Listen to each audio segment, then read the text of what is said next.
said on pit road, to have him give a greater understanding into my objectives and what I got going on versus what he might think that he's got going on, and I think he understood that, and then heard his side of it, and didn't really believe much into it when I didn't even give consideration to him making a move because he was 4 lengths back, and then all of a sudden he was there, you know. So, like, I knew he was back there, but too far to do anything, and I got hit. So, it is what it is. So how do you race him forward? Do you race him any differently? Run him harder for a little bit until he concedes that, you know, he's sorry on the racetrack, and then we'll get back to normal. Is there any added kind of frustration when that's a former teammate, someone you're familiar with, and you kind of have a move like that done? Yeah, it's definitely frustrating.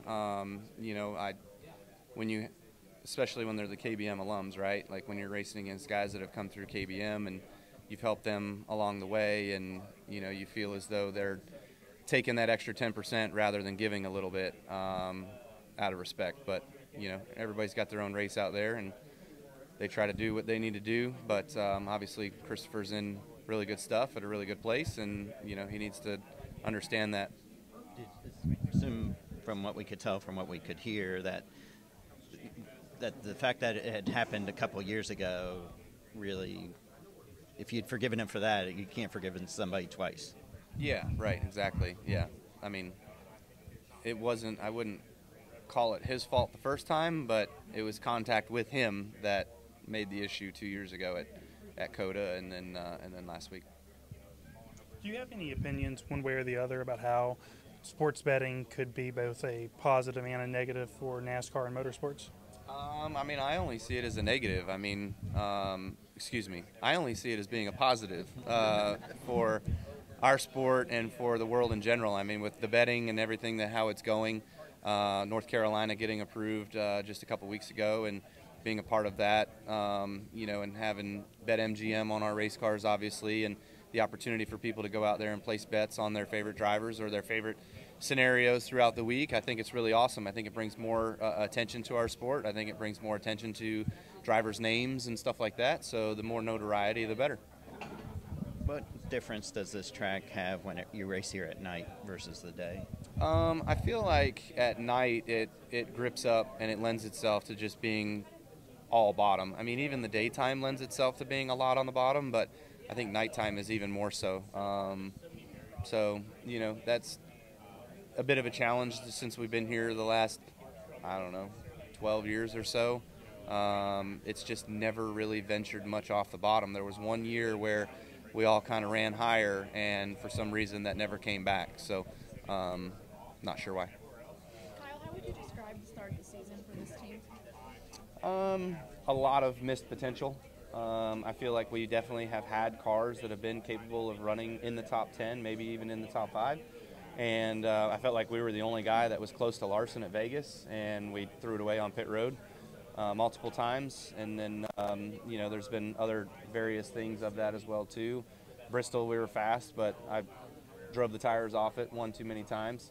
And maybe that's why we were fast. But in general, you know, we have had some good speed.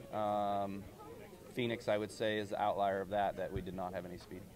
Kyle, to kind of build on what Matt was asking, NASCAR employees had to undergo training on not betting and all before the season started. We all do.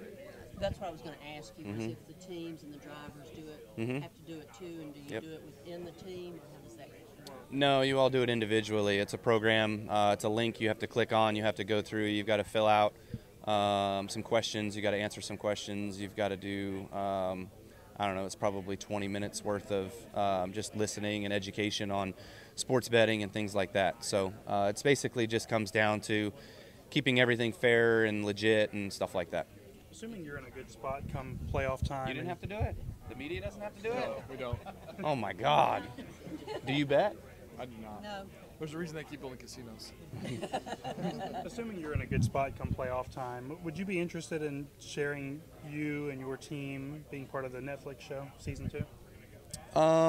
Yeah, I mean, I'd be considerate of it, sure. You know, I don't know what's going on that front, but they had asked last year, and I had done it the year before, so I felt as though like I was already there and kind of let everybody in already just the year prior. So that was on Peacock or NBC or whatever it was. So it was obviously a different network, but good reception, I guess, from the Netflix thing. So it's definitely worth considering.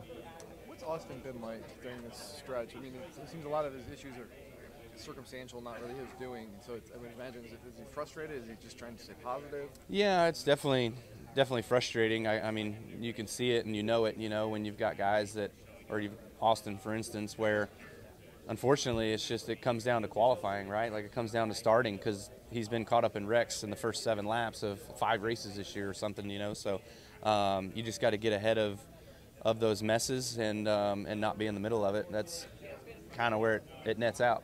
Is there anything you can say to him, or anything you just nothing you can say really? I mean, I've had some stretches of bad luck, but my bad luck is not his sort of bad luck, So it's hard. I mean, it's hard to shake it. There's nothing you can do.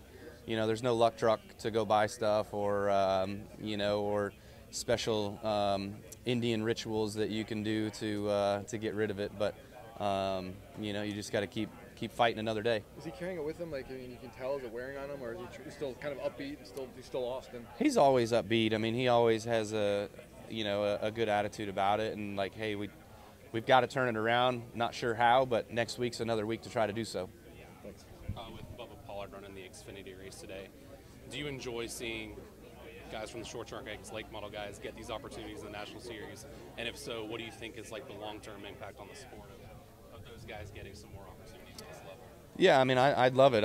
I enjoy seeing the guys that have worked so hard and have run so well over the years of late model racing get those chances. It's rare, it doesn't happen very often. Thankful of Junior for doing that.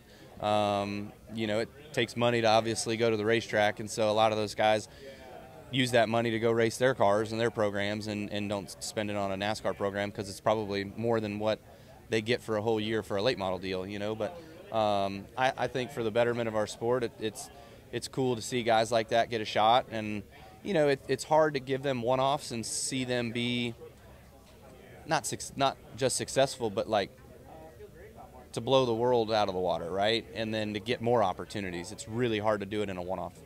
Do you guys like the way the schedule for this weekend is, where like it does give you a chance to go home for Easter, or are you still like, how do you feel like after this year?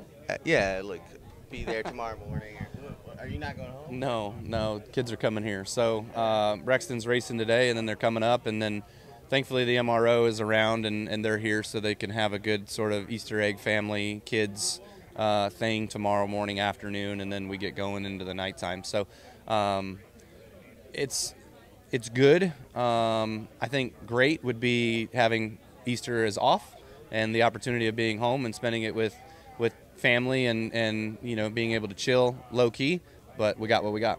This is Parker Chase. Make sure to hit that subscribe button and check out some of our other videos over here on the right, and be sure to visit frontstretch.com for more racing content.